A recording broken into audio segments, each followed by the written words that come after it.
একদিকে যখন একটা ঝামেলা মেটানো হয় আরেকদিকে আরেকটা ঝামেলা এসে পৌঁছায়।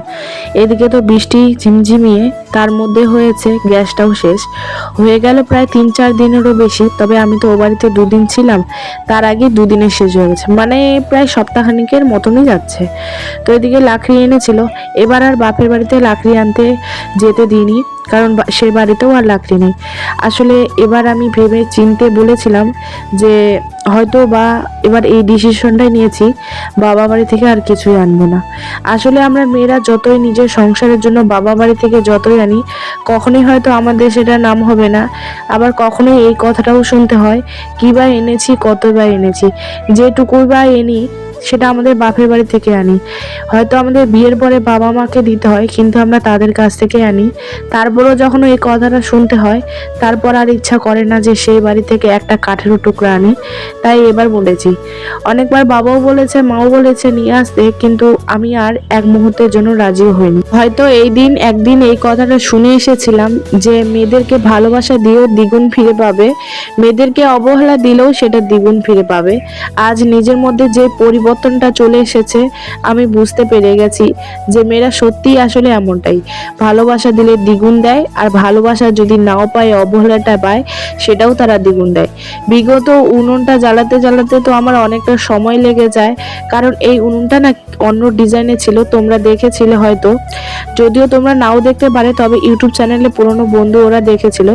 সামনের বছরে এই উনুনটা অন্য ডিজাইন ছিল, এবার অন্য ডিজাইন করা হয়েছে, কারণ বৃষ্টির মধ্যে পুরো মাটি ভরে গিয়েছিল। যেহেতু একদিনের মধ্যে কমপ্লিট করতে হবে, তাই মা এসে এরকমই করে দিয়েছিল, কিন্তু তারপরেও বৃষ্টির কারণে ভেজা ভাবটা রয়ে গেছে। এদিকে লাকড়িগুলোও ভেজা, এদিকে রান্না করতে করতে বা এদিকে ইস্যু করতে এতটা সময় লেগে যায় যে আমার প্রচন্ড খারাপ লাগে। উনান থেকে তো আমি একদমই সরতে পারি না, কারণ সরে গেলে পুরো নিভে যায়। তাই এখানে আমাকে বসে থাকতে সমস্ত কিছু করে নিতে হয়। আসলে উপরে একটা চাল থাকতে উনানটা তাহলে একটু শুকনা থাকতো, ভালো থাকতো, তাহলে বারবার নিতেও না।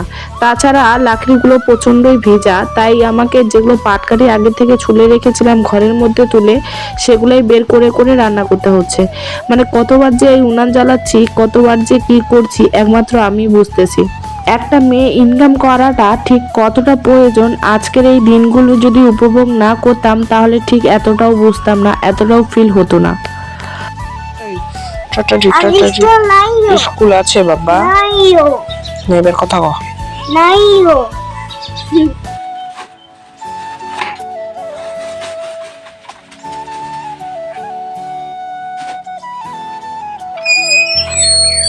মাথায় যখন একবারই চিন্তা থাকে, তখন কাজকর্মর দিকে আমার কিছুতেই মন থাকে না, আর শরীরটাও প্রচণ্ড ক্লান্ত লাগে, মাথাটাও ব্যথা শুরু হয়। সারাদিনের পরে এই বিকালবেলা এখন বসেছি বাসন মাজতে। সকালে আর বাসন মাজিনি, এগুলো এভাবেই রেখে দিয়ে একটু রেস্ট নিচ্ছিলাম। প্রচণ্ড 3 ঘন্টা ঘুমিয়েছি। শুভকে স্কুল থেকে আনার সাথে সাথে খেয়ে দিয়ে এবার সেগুলোই বাসন এক এক করে মেজে নেব। বাবা বাড়িতে 2 দিন থাকার পরে যখন এসেছি, তারপরে এসে আরও যে কত কি কাজ করতে হয়েছে তোমাদেরকে বলে বোঝাতে পারবো না।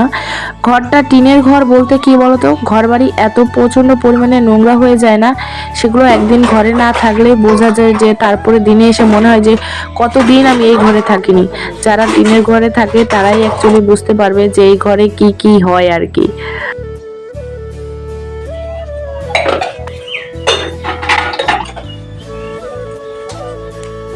সকালের দিকে এত পরিমাণে চাপ হয়ে যায় এখন আমার, আগের মতন তেমন আর শুভকেও সময় দিতে পারি না, তাকেও মুখ ধোয়াতে পারি না, রেডি করাতেও পারি না। সে মুখ একাই ধুয়ে নেয়, আবার একাই খাবার খেয়ে নেয়।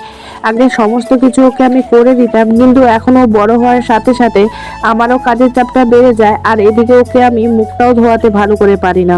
এবার ওইদিকে আমি বাসন মাজতে মাজতে শুভ বাইরে থেকে কিছুটা কাপড় ঘরে তুলে নিয়েছে। এবার আমি ঘরে যেগুলো উঠানের মধ্যে ছিল সেই কাপড়গুলোই আমরা দুজনে মিলে তুলে নিচ্ছি। এখন যেহেতু রোদও পায় না, আর অনেকগুলো কাপড়ও ধোয়া হয়ে গেছে বলে আমি সেই কাপড়গুলো বাইরেও কিছুটা দিয়েছিলাম, কিছুটা উঠানেও মেলে দিয়েছিলাম। ও তো বেশিরভাগই কাপড় বাইরে থেকে তুলে রেখে দিয়েছে, এবার কিছুগুলো আমরা তুলে দুজনে মিলেই তুলে নিচ্ছি। শুভ অনেক কাজে আমাকে হেল্প করে। আর তো আজ এখানেই ব্লগটাকে শেষ করি, দেখা হবে আবার নেক্সট ভিডিওতে। সবাই ভালো থেকো, সুস্থ থেকো, আবার আসবো নতুন দিন নতুন একটা ব্লগ নিয়ে।